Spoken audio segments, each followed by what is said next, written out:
ఇమ్మంటే ఇవ్వట్లేదు.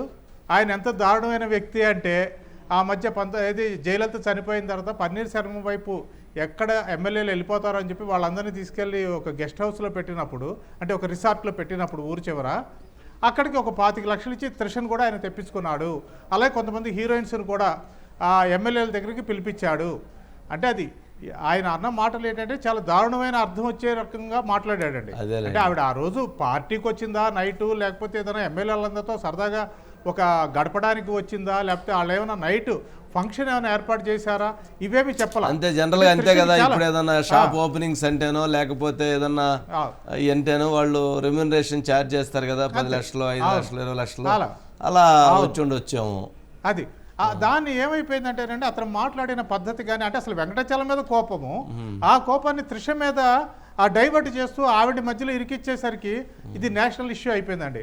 దేశవ్యాప్తంగా ఉన్నటువంటి నెటిజన్స్ ఆ ఏవై రాజుని తిట్టిపోస్తున్నారు. త్రిష అయితే కొందరు ఏమైందంటే అండి, సినిమా రంగానికి చెందిన విషయాలు కావచ్చు, అలాగే సినిమా రంగానికి చెందినటువంటి చాలామంది డైరెక్టర్లు కూడాను ఎందుకు ఇలా మాట్లాడుతున్నారు, పొలిటీషియన్స్ వాళ్ళ రాజకీయాలు వాళ్ళు చూసుకోవచ్చు కదా, మధ్యలో హీరోయిన్లని లేకపోతే పాపులర్ అయినటువంటి ఆర్టిస్టులని తీసుకొచ్చి ఏదైనా పబ్లిసిటీ కోరుకుంటున్నారా వీళ్ళు. ఎప్పుడైతే ఒక త్రిష లాంటి, ఇప్పుడు మనం ఇందాక మీరు అన్నట్టుగా పాపం త్రిష చుట్టూనే ఇవన్నీ ఎందుకు జరుగుతున్నాయి అంటే ఏదో కాయ ఉన్న చెట్టుకే రాళ్ళు తగులుతాయి అన్నట్టుగా ఆ త్రిషకు అసలు పాపులారిటీలో ఉంది, ఇప్పుడు ఫేమ్లో ఉంది ఇప్పటికి కూడాను. కాబట్టి ఆ అమ్మాయి గురించి మధ్యలో ఇరికిస్తే ఇదేదో నిజమే అనుకుంటారు, లేకపోతే ఏదో ఒక చర్చ అయితే జరుగుతుందండి. ఎందుకంటే మొన్నటికి మొన్న మన్సూర్ అలీ ఖాన్ చేసినటువంటి వ్యాఖ్యల నుంచే ఇంకా జనం మర్చిపోలేదు త్రిష గురించి ఎంత రచ్చ జరిగిందో. ఉంది అంటుంది, అలాంటి అవకాశం నాకు ఈ లేదు వెండి తెర మీద అని చెప్పేసి మాట్లాడాడు. కాబట్టి కోర్టు అతనికి అక్షంతలేసింది, కొంత పరిహారం కట్టమని చెప్పింది. ఈ వివాదం ఇలా జరుగుతుంది. మళ్ళీ ఇప్పుడు కొత్తది త్రిష చుట్టుకోవడం అనేది త్రిషకి ఏమైనా Z+ సెక్యూరిటీ పెట్టించాల్సిన పరిస్థితి ఏర్పడిద్దాం చూడండి.